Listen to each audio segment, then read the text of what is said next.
You remember exactly what you were wearing. Not approximately. Exactly. The specific shirt, the exact shoes. The way your hair looked that morning before you knew what the day was going to become. You remember where you were standing, which direction you were facing, the quality of the light in the room, the expression on the face of the person who said the thing or did the thing, or looked at you in the way that told you everything you needed to know about how they saw you. You remember it the way you remember almost nothing else, with a clarity that belongs to photographs, not to memories that are years old. And here is what makes it strange.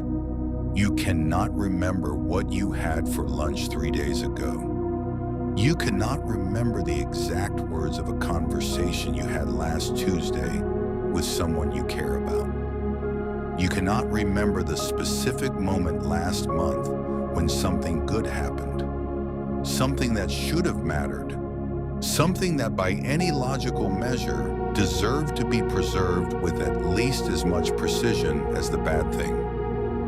But the humiliation, the moment you were diminished, the specific second when you felt small in front of someone whose opinion you did not even particularly value, that is stored in high definition, available on demand, ready to play back at 2 a.m.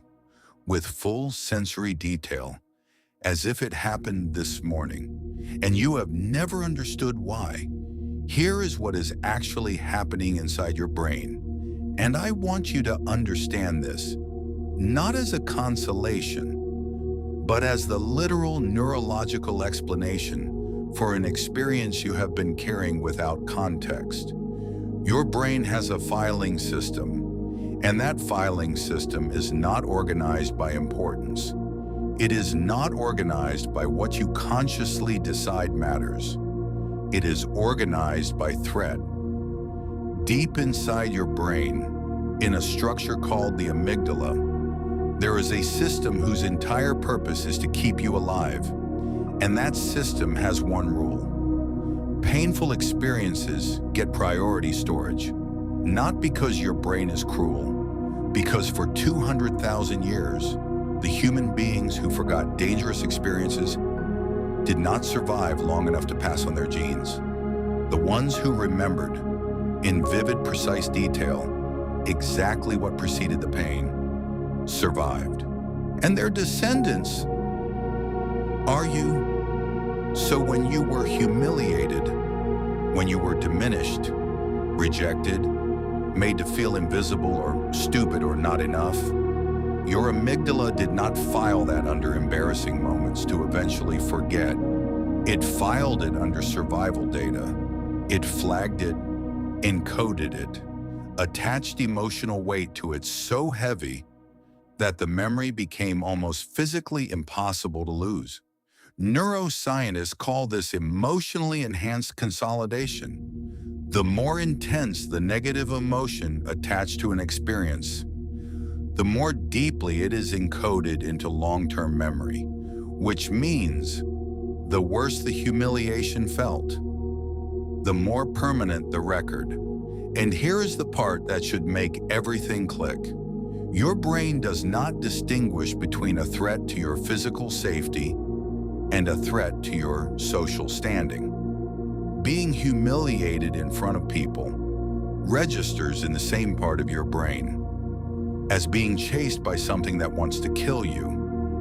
Not metaphorically, literally. The same neural pathways, the same stress hormones, the same survival encoding, which is why you remember exactly what you were wearing. Your brain treated that moment as one of the most dangerous things that ever happened to you. So what do you do with this? Not forget it. You cannot. Your brain has made that structurally very difficult on purpose.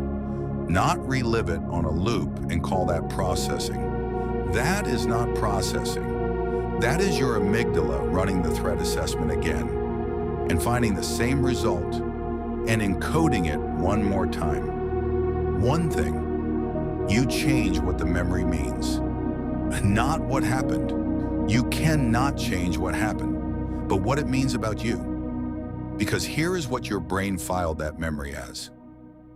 Evidence of danger. Evidence that a specific kind of situation, in a specific kind of environment, with a specific kind of person, produced pain. That is useful information. That is your nervous system trying to protect you from repeating it.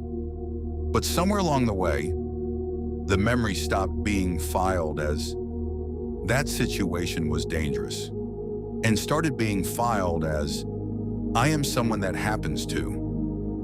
And that shift, that quiet reclassification of external event into internal identity is where the real damage lives. Not in the memory itself, in the story the memory became. Jim Rohn said, "It is not what happens to you that determines how far you will go in life. It is what you do with what happens to you." And I want to say something more specific than that. It is not the humiliation that holds you back. It is the identity you built around it, the decision made quietly, without full awareness, that the moment someone made you feel small was actually proof that small was what you were. It was not proof. It was one moment, stored in high definition by a brain that was trying to protect you from a threat that has long since passed. You remember exactly what you were wearing. Your brain kept that record because it thought you needed it to survive. You survived. The record can stay, but the story it is attached to, the one that says something permanent about your worth, that part was never part of the original filing. That part, you added yourself, and anything you added, you can rewrite. If this is the kind of honest conversation you have been looking for, I make one of these every week. You know where to find me.